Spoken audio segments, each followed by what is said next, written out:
Halo guys, balik lagi dalam channel gua. Guys, untuk video gua hari ini, gua ingin menceritakan kepada kalian kisah tentang seorang anggota kepolisian namun harus dipecat dari kedinasannya karena melakukan pelanggaran berat mengenai kode etik kepolisian. Tetapi pasca dari pemecatan itu membuatnya semakin menjadi dan berulah, berganti profesi menjadi seorang bandar internasional. Bagaimana awal kisahnya dan apa yang terjadi di akhir cerita? Yuk mari kita simak videonya.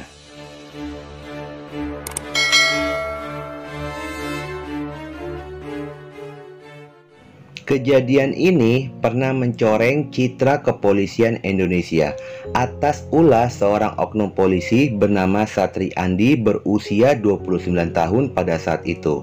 Dia menjadi seorang bandar ketika aktif berdinas di Polres Rokan Hilir. Satri Andi merupakan anak dari keluarga besar kepolisian. Dikarenakan ayahnya seorang polisi berinisial Aibtu AN yang bertugas di Polda Riau. Setelah lulus sekolah, dia pun mengikuti jejak dari sang ayah yang akhirnya berdinas di Polres Rokan Hilir. Selama berdinas di Polres, dia pernah menjadi ajudannya Wakapolres. Tahun 2013, Satriandi pun menyandang pangkat seorang brigadir. Namun, di dalam karir kedinasannya, Satriandi bisa dikatakan dia adalah polisi nakal. Banyak pelanggaran yang telah dia lakukan hingga akhirnya dimajukan ke sidang kode etik kepolisian karena tertangkap menjadi bandar. Karena ulahnya, dia pun dipecat secara tidak hormat.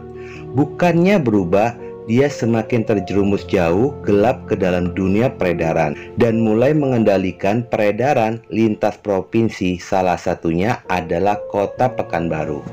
Keterlibatannya pun terbongkar ketika itu salah satu kurirnya sedang mengendarai mobil untuk mengantarkan barang. Tetapi dia mengalami kecelakaan di Jalan Gajah Mada pada tanggal 1 Mei 2015. Dari mobil itu, polisi berhasil menemukan 5.000 butir barang bukti. Kasus ini pun yang pada awalnya adalah kasus laka lantas berubah menjadi kasus kriminal. Dan hasil pengusutan polisi jika barang tersebut miliknya Satriandi yang tengah menginap di Hotel Arya Duta. Pada saat dilakukan penggerebekan kamar 827, di kamar itu pun polisi berhasil menemukan 3 orang bawahan dari Satriandi. Dan di kamar itu polisi pun menemukan adanya barang bukti dalam jumlah yang banyak. Ternyata pada saat dilakukan penggerebekan itu, Satriandi tidak berada di dalam kamar tersebut. Rupanya dia menyewa kamar yang berbeda dan diketahui kamar yang disewa olehnya adalah kamar 801. Polisi pun segera bergerak ke kamar tersebut dan benar saja polisi berhasil menemukan Satriandi. Namun dia berusaha melarikan diri dengan cara mendobrak kaca jendela hotel dan melompat dari lantai 8. Tetapi Satriandi berhasil selamat dari aksinya itu. Saat dilakukan pemeriksaan, semua terhambat akibat pelaku dalam kondisi tidak sehat. Ditambah lagi pihak keluarga menunjukkan buku kuning yang menunjukkan jika dia mengalami gangguan kesadaran. Walaupun sempat akan dihentikan kasusnya, namun Polda Riau memutuskan untuk melanjutkan kasusnya. Satriandi pun diajukan ke persidangan, tetapi pengadilan melakukan vonis bebas kepadanya. Alasan vonis bebas itu karena adanya surat kuning yang menunjukkan dia dalam kondisi gangguan kesadaran. Rupanya di dalam keluarga itu bukan hanya Satriandi saja yang bermasalah, melainkan 2 adik lainnya pun terjerat pada kasus hukum. Adik satunya terlibat pada kasus kejahatan kepemilikan airsoft gun di tempat hiburan pada tahun 2016. Dan kasusnya pun ditangani oleh Polsek Kota Pekanbaru. Sementara adik yang lainnya tertangkap di Polsek Payung Sekaki pada kasus peredaran. 2 tahun berselang, tepatnya pada tanggal 7 Januari 2017 jam 23.30, Satriandi memancing seorang pria dengan seorang wanita sebagai umpannya. agar pria tersebut keluar dari persembunyiannya. Seorang pria yang bernama Jody Setiawan. Mereka janjian di Jalan Hasanuddin. Tiba-tiba ada mobil mendekat dan terdengar 2 kali letusan. Jody pun sempat berlari dengan mengetuk-ngetuk pintu warga yang bernama Edi Tias, hingga akhirnya dia pun meninggal dunia. Sejak dari penembakan itu diketahui jika Jody merupakan kurir dari Satriandi. Hal itu pun dilakukan karena Jody tidak membayarkan uang sesuai dengan kesepakatan, dan itu harus dibayar mahal olehnya dengan 2 letusan. Korban melintas lewat korbannya, Bang. Motornya itu kan nggak ada bodi depan ini. Oh, itu korban ya? Itu korban. Nah, ini Siapi ini kan. Nah, ini mobilnya, mobil pelaku nih. Pelaku ini ya? Nah, nih. Tentara. Berarti korban duluan masuk. Ya. Di pelaku ya? Nah, Langsung masuk. nah, dia trek pantat. Dia ngambil posisi itu, mundur, maju lagi. Udah langsung nyusul mobil. Mobil nyusul. Lewat hasil pemantauan CCTV dan pengembangan polisi, polisi pun berhasil menangkap Satriadi. Dia pun terjerat pasal 340 dan tergolong sebagai penjahat kelas kakap. Bukan hanya sebagai mantan anggota kepolisian, tetapi dia pun merupakan bandar internasional dan melakukan pembunuhan berencana. Namun pada saat di pengadilan, hakim hanya melakukan vonis selama 12 tahun. Dan memang guys, Satriadi ini dikenal sangat licin. Walaupun dia sudah berada di balik jeruji besi, Satriadi pun masih bisa melarikan diri. Baru beberapa bulan, tepatnya pada hari Rabu tanggal 22 November 2017, tiba-tiba Satriadi dan Nugroho mendekati pintu penjagaan. Petugas lapas sudah memintanya untuk kembali ke kamar. Namun petugas lapas sangat terkejut ketika Satriadi mengeluarkan pistol berwarna silver.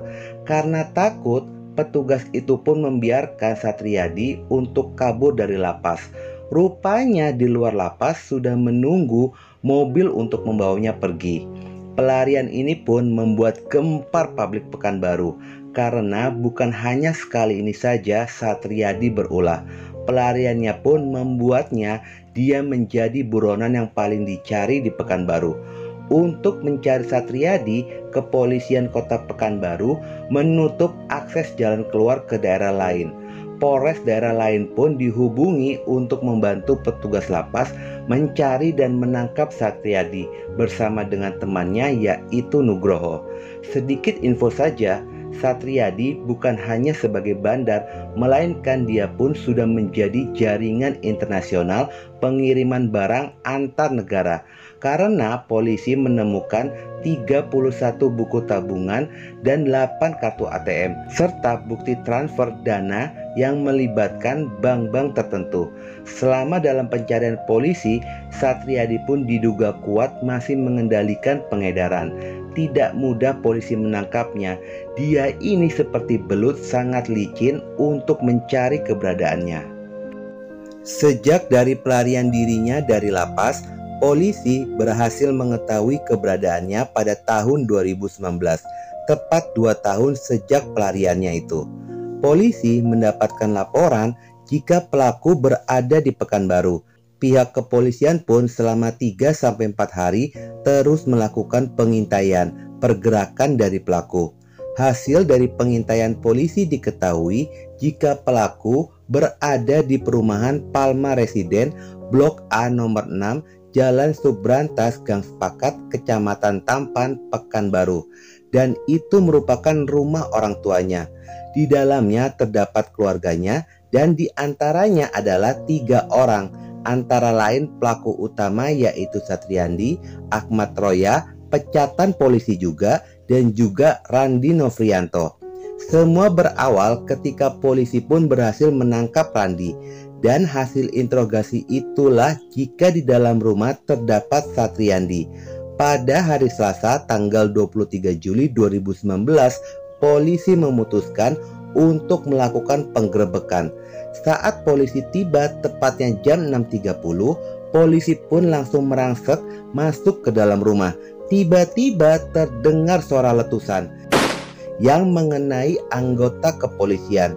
Akhirnya saling serang pun tidak bisa dielakkan hingga 30 menit lamanya. Saat kedua pelaku berusaha melarikan diri dengan memanjat tembok, di saat itulah kedua pelaku pun dapat dilumpuhkan dan meninggal dunia.